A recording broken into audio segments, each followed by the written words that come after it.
So hi there, good morning ulit everyone.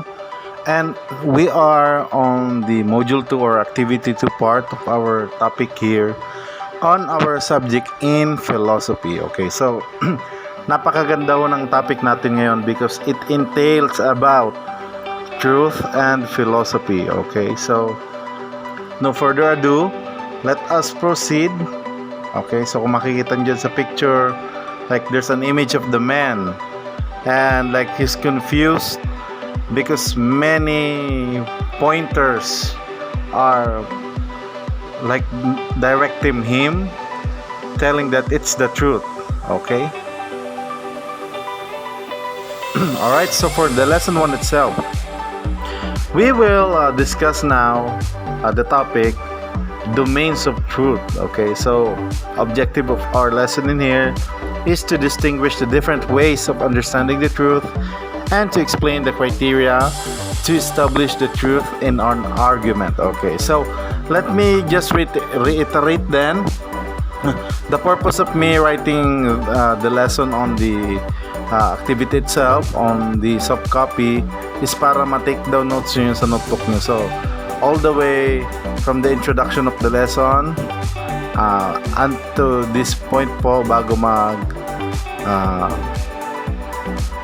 matapos yung sa domain of truth, you can take down some few notes in there, including the truth and justification.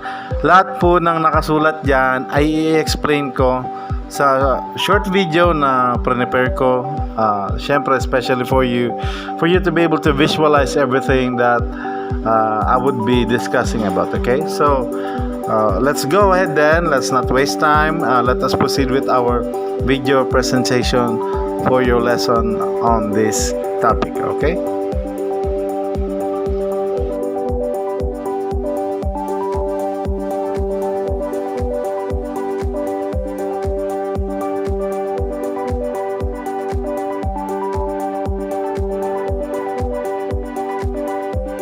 So hi everyone, so in this short video we will discuss the domains of truth within the bounds of philosophy. Okay,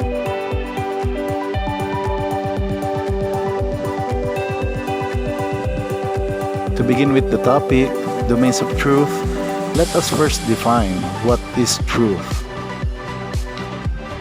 Okay, based on the dictionary, truth is that which is true or in accordance with fact or reality. Okay. Or it is a fact or belief that is accepted as true itself. Therefore, truth can be categorized into two. Okay?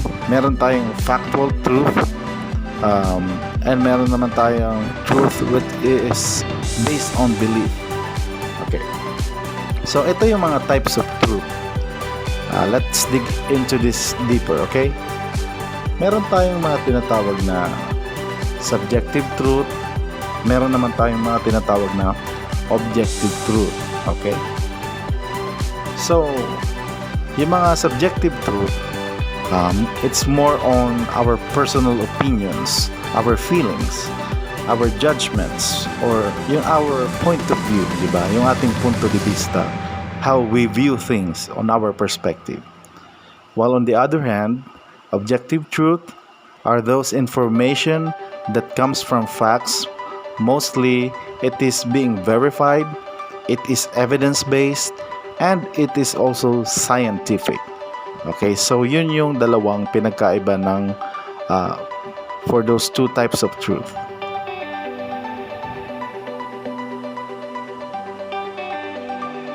Halimbawa sa objective truth, number 1, yung plants daw, they emit light during photosynthesis which we can't see.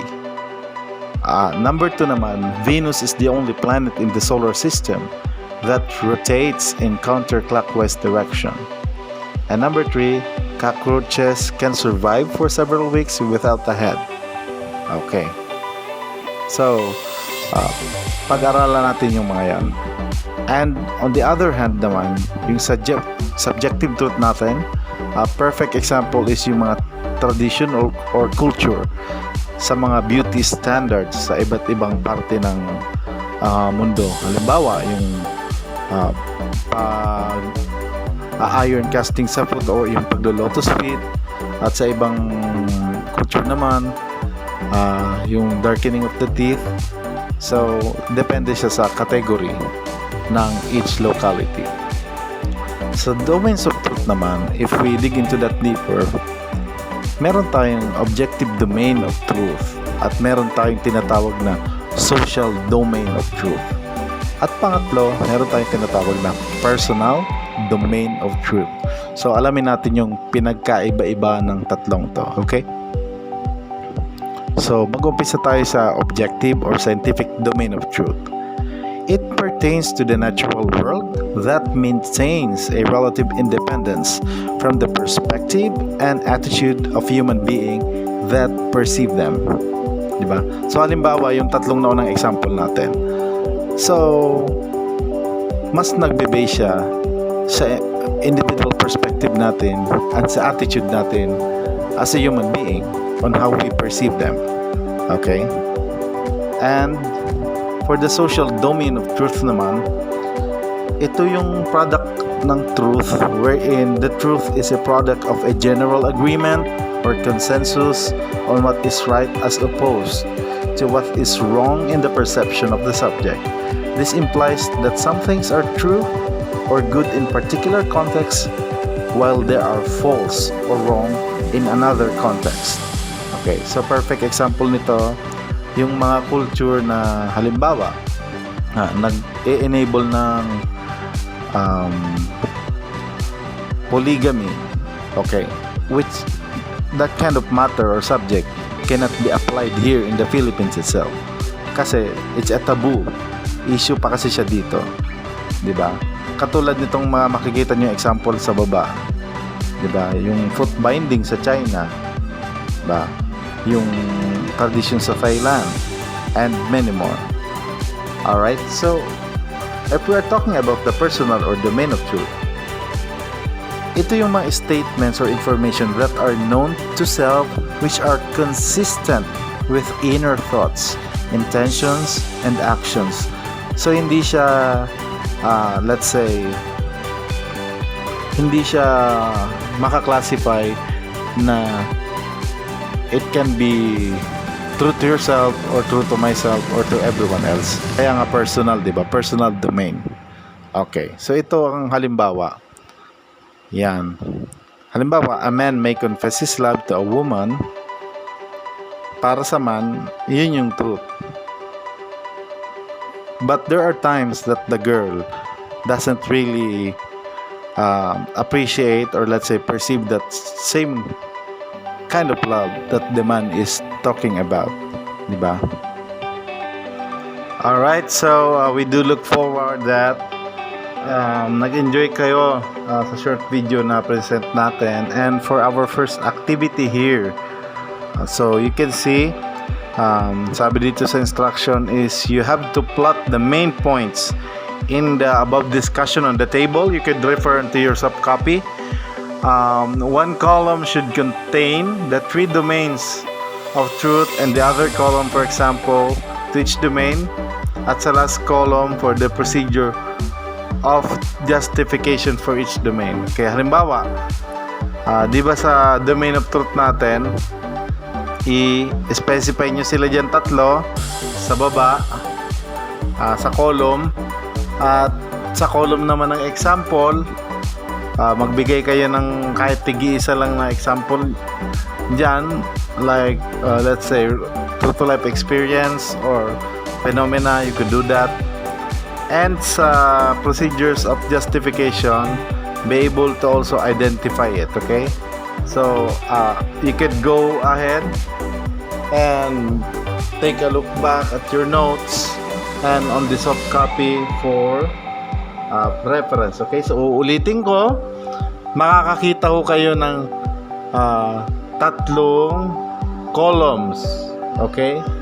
Sa tatlong columns na yon, may tatlo din silang rows. So ibig sabihin, dahil may tatlong vacant slot sa baba ng domains of truth, ibig sabihin, you will write in there 3 domains of truth. Sa examples, tig-iisa for each domain of truth, and ganon din po sa procedures of justification. Tig-iisa rin sila. Okay po? So, para malinaw sa lahat. Alright? Sige, so let's proceed. And sa second part naman, this would actually tell you to which domain of truth does each of the following statements fall, and paki-explain. Alright? So, I do believe that is very self-explanatory. Diba? You read the phrase or the sentence, i-identify nyo alin bang domain of truth ang nag-a-apply dito sa statement na to. Okay? Tapos explain nyo bakit ko nasabing ganun yung sagot ko. Alright? So that goes for the A, B, and C. Yan, A, B, and C.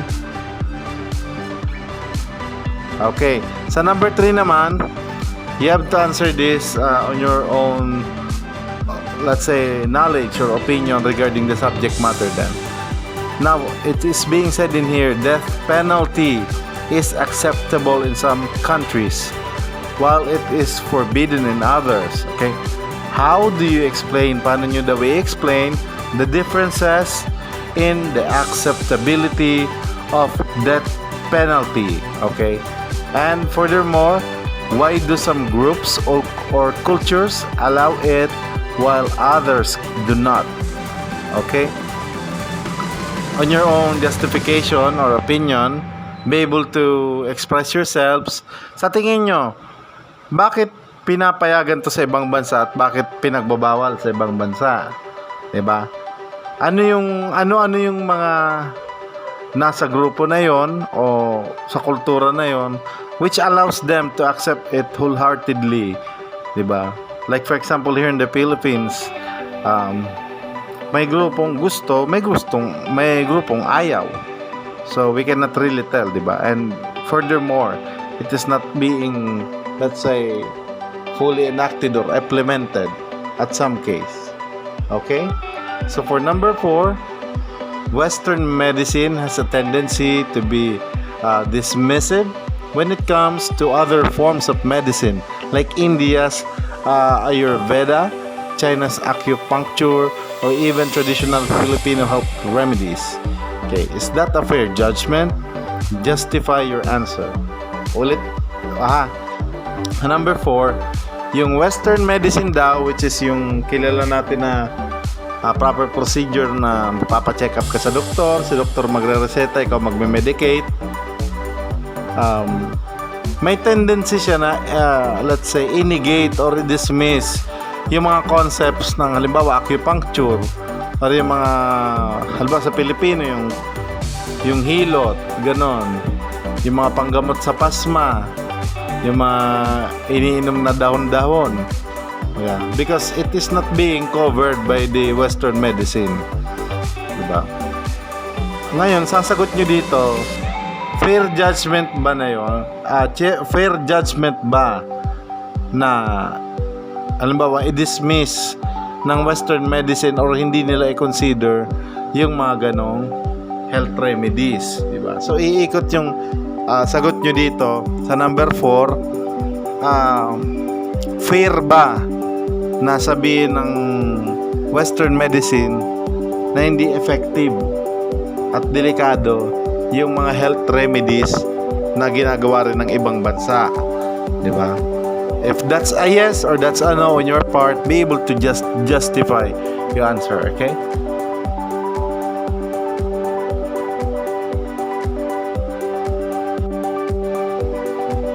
Alright, and so we come now to the second part of our lesson enclosed here on our week 2 for philosophy, okay?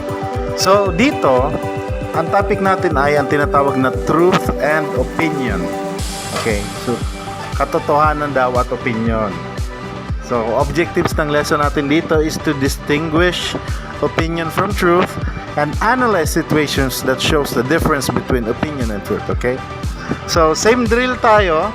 Nag-prepare ulit ako ng isa pang video exclusively para sa inyo. Yan. So, nakipag-coordinate tayo sa mga kaibigan natin sa YouTube para makagain ng materials to help you also visually appreciate the nature of the lesson and also the teachings from the concept and ideals na i-discuss natin. Okay?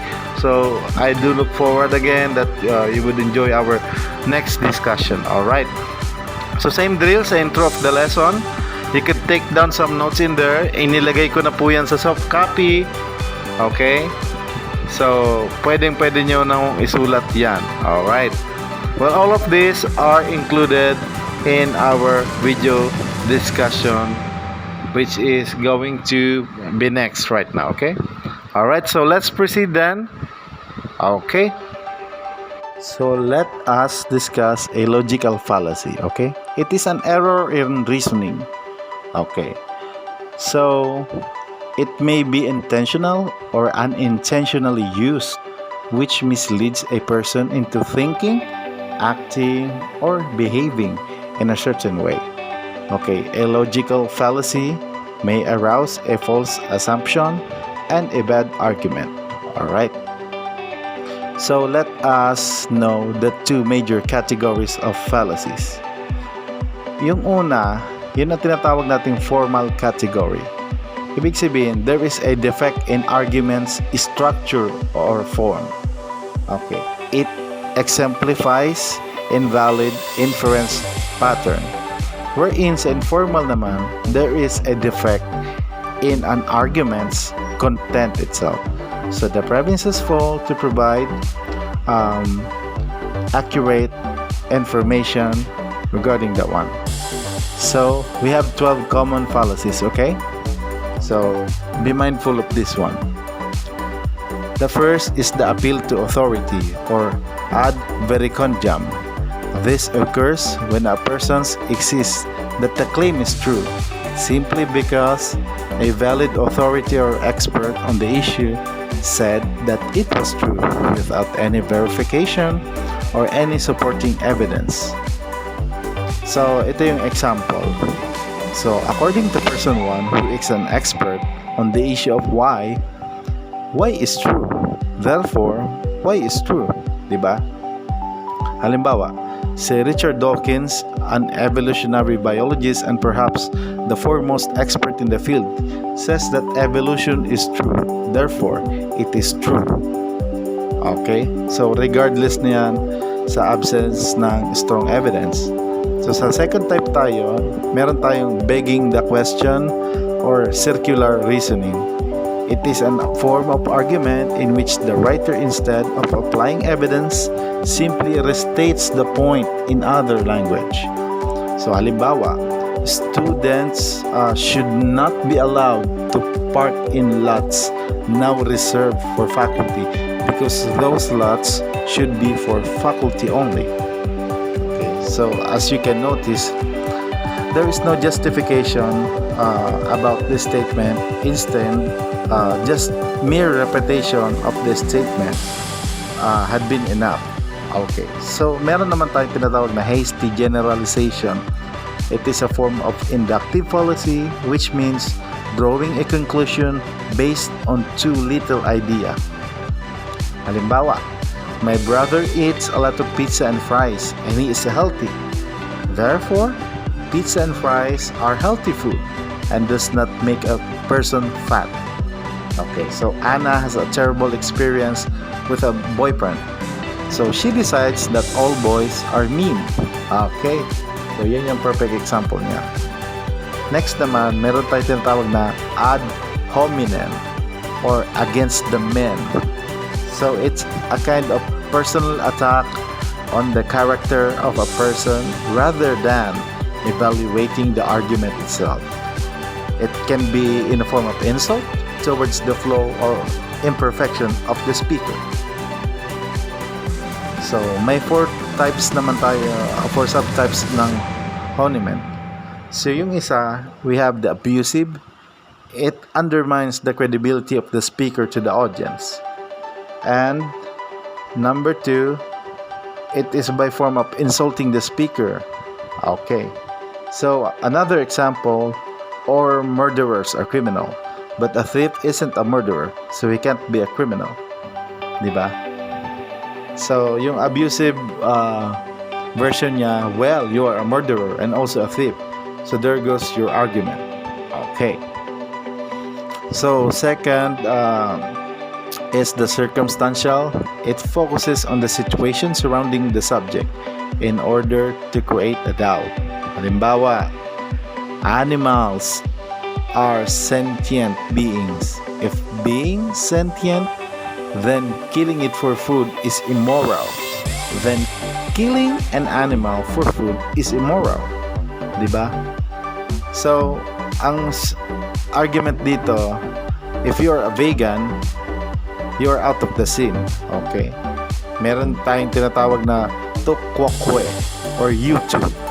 It is rejecting an argument by attacking it back to its source. Halimbawa, you should quit smoking. It's a serious health risk. So sasabihin ng mga tukukwi ad hominem, look who's talking. You smoke too. I'll quit when you quit. Alright. Meron naman tayo tinatawag na guilty by association. So in this fallacy, the speaker is being judged by the company they are associated with, so the speaker can be viewed as guilty too. So having an association with wrongdoers affects the audience decision. So parang tell me who your friends are and I'll tell you who you are. Okay? So for example, Christy is thinking about becoming a vegetarian. She learns that many mass murderers were also vegetarians. So she keeps on eating meat. Or Amy suggested to Anna to run for president because it is beneficial. But Anna learned that Hitler was Amy's father, so Anna decided not to run for president. Okay. Another type of this one is the appeal to ignorance. So that is the argumentum ad ignorantiam. So it claims that the lack of evidence for an argument is a good reason to believe that the argument is false or true. Because no one has proven it yet to be false, then it is true, and vice versa. Okay. Halimbawa, there must be intelligent life on other planet. No one has proven there isn't. Okay. So number 2, she hasn't said she doesn't like you, right? So she's probably interested. Okay. And number 3, no one can actually prove that God exists. Therefore, God does not exist. Okay. So we have the alphabet soup as number 6. So it is an excessive use of acronyms and abbreviations to appear more knowledgeable in other subjects to confuse others. Okay, so example, in programming, CGI, AWY, SYWYG interface doesn't handle PHP or CSS very well. If you sign up for my personal consulting, I will show you to program effectively. Okay? So, yung mga jargons na to, nag-a-appear yung speaker na matalino. Okay? So, on the 7th type, we have the slippery slope. This is a type of fallacy where one small first step can lead to a chain of related events that results in something undesirable, consequential happening kung tawagin. Halimbawa, if you lost your pen, you have no pen. And if you have no pen, you have no notes. If you have no notes, you cannot study. If you do not study, you fail. If you fail, you have no diploma, so on and so forth. So the lesson is, you never lose your pen. Okay? So 8th logical fallacy natin is appeal to emotion. It is a logical fallacy that occurs when a misleading argument, and particularly one that is unsound or missing factual evidence, is used with the goal of manipulating people's emotions. So, this example, there's a young orphan 12 years old girl in the street was starving to death, and like anyone would do, she went into a store, grabbed some food off the shelf, and went back to the alley she had been living in and started eating. So some audience will focus on the young girl's struggle, and the main issue will be neglected. Okay. So we have the red herring. So this fallacy takes place when an irrelevant topic is presented in order to divert audience attention away from the issue or argument. For example, have you finished your assignment? I was working on my assignment and then the game came on TV. Did you watch it? So as you can notice, the answer was like far away from the question itself. Okay, so we have the strawman fallacy. Okay, so in this strawman fallacy, this occurs when someone takes another person's argument or point, distorts it or exaggerates it in some kind of extreme way, and then attacks the extreme distortion as if that is really the claim of the first person which is making. So we have to look at this example. Person A says, let's go to the amusement park. And person B says, no, I'd rather not today. Sabi naman ni person A, you never want to have fun. Okay? Meron naman tayong tinatawag na false dilemma. So false dilemma is also known as false dichotomy, the either or fallacy. The statement falsely claimed that either or the situation, where in fact there are at least one or two more choice, valid option for you. So halimbawa, would you rather pursue your passion or be stuck in a 9-to-5 job? Or vote for me or live through 4 more years of higher taxes? And finally, we have the appeal to people or the bandwagon or the ad populum. It is a form of logical fallacy which appeal to people or bandwagon is a form of logical argument based on reasoning that is unsound. Halimbawa, there are 2 horses racing, a black horse and a white horse. Many people are rooting for the black horse to win. Therefore, the black horse will win. Okay? Meron din tayo, halimbawa, Katie likes to read and would rather do that than play sports. Her friends make fun of her and would tell her that reading is for nerds. So Katie stops reading so much and starts to play sports more. Okay, so nagkaroon ng alteration sa behavior. Alright, so yun ang mga 12 common fallacies natin. So do take note of those all, okay? Thank you.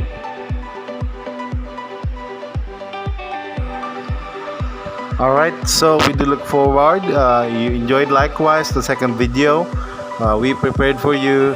And so let us proceed directly to the activity. Okay, the next activity for this one. Alright. So seeking out from here, I am looking forward na nag-notes kayo yung mga nasa taas, especially this part, the different types of fallacies, mga arguments. Okay, so let's scroll down a bit.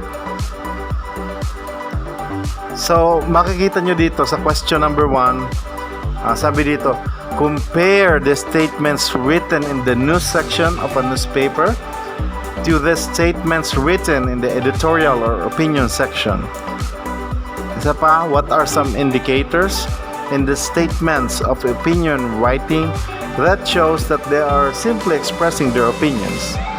And furthermore, what are some indicators in the news item statements that clearly show that they are not simply stating opinions but facts? Okay? So, napakasimple pong intindihin nung first question. Ang sabi lang dito, maghanap kayo, malamang maghahanap kayo ng newspaper statement, siguro isa sa editorial or opinion section, tapos yung isa naman yung nagpapakita ng halimbawa mga medical breakthrough, mga science breakthrough, mga let's say mga resulta ng hearing, yung mga nagpapakita ng katotohanan. So, i-compare and contrast nyo lang sila kasi nakasulat dito, what are some indicators in the statements of opinion that show na yon ay opinion lamang? Ano-ano ba yung mga bagay na makikita mo sa binasa mo na yun ay opinion lang? Bakit mo nasabing yun ay opinion lang, di ba? Kumbaga, in short, ano yung nag-udyok sa'yo para mag-decide na ay opinion lang pala tong binabasa ko, hindi naman pala to yung general truth or fact, di ba? Likewise with the other, let's say, ano naman yung mga indicator na nagsasabi na this is absolute, this is correct, this is right, di ba? At hindi ito opinionated yung binabasa ko, okay? So, bale, dalawa po yung magiging sagot nyo dyan, okay? One is for your,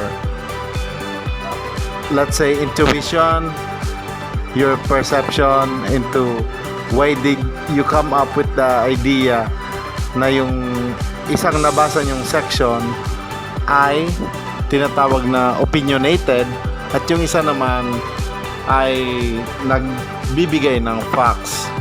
Okay. So number 2, this statement, imposing dress codes in school is a restriction freedom. Okay. So statement po yan, ha? Sabi sa statement, yung pagpapatupad daw ng dress code sa paaralan ay parang let's say pagre-restrict or let's say paglilimit sa mga estudyante sa kanilang kalayaan. Is this an expression or opinion, or is this a statement of fact? Okay. And will your answer to this question change if you learn that the person who stated this is an intelligent philosopher? Why do you say so? So sabi dito, what if daw ang nagsabi ng imposing dress codes in school is a restriction of freedom? Paano daw kung nagsabi nun ay isang matalinong pilosopo? Diba? Magbabago ba yung sagot mo kapag nalaman mo yon? Diba? So sa number 2, ang una nyong sasagutan dito, sagutan nyo muna, is this an expression or opinion or statement of fact? So identify that. Tapos sagutan nyo ulit yung tanong, magbabago ba yung isip mo or yung pananaw mo kapag nalaman mong isang intelihenteng pilosopo ang nagsabi nung nasa statement sa taas? Okay? Bakit at bakit hindi? Why do you say so? Alright? So, be able to navigate through that, internalize the questions. I know this is something na very challenging sa inyo kasi you only wish na sana ABCD na lang yung mga pinapasagot ni sir. But it doesn't work that way, especially in this field of endeavor. Itong philosophy na to is not merely a study. It is somehow teaching you the ways of life, the ways of truth, and this is to raise awareness to all of you, my dear students. Okay? So again and again, I would be repeating this non-stop. Okay? Baka naman may magkokopyahan pa dyan. Okay? So let us prove to ourselves that we can be utmost diligent, even to the simplest form, that we could be trustworthy, even if no one is really picking at us or seeking at us during the time of task. Okay? So I do look forward for your timely submission, and thank you sa lahat na nagpapasa on time, at sa mga medyo nahihirapan, hindi pa uhuli ang lahat. Okay? Well, all I can say is you do have a great day and stay safe.